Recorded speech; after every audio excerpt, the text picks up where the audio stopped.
अब चलते हैं क्वेश्चन नंबर 7 की तरफ, जिसमें हम लोग बताएंगे कि जब रॉकेट री इंटर होता है, दोबारा से एटमॉस्फेयर के अंदर आता है स्टूडेंट्स, तो उसकी जो नोज कॉन है वो क्यों हीट होती है।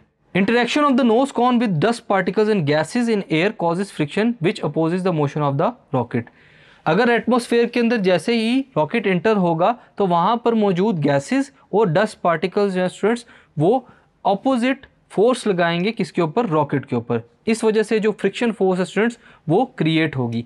यही वजह है कि जो काइनेटिक एनर्जी ऑफ रॉकेट है स्टूडेंट्स वो कन्वर्ट हो जाएगी हीट की फॉर्म में against the work done during friction, due to which nose cone जो है स्टूडेंट्स वो क्या हो जाती है, becomes very hot. The same force of friction burns out massive meteors, यानी कि जो एटमॉस्फेयर के अंदर या फिर जो हमारे स्पेस के अंदर मेटियोर्स हैं स्टूडेंट्स, उनको ये फोर्स ऑफ फ्रिक्शन जला देती है जो भी एटमॉस्फेयर के अंदर से गुजरने की कोशिश करते हैं हाई स्पीड के साथ।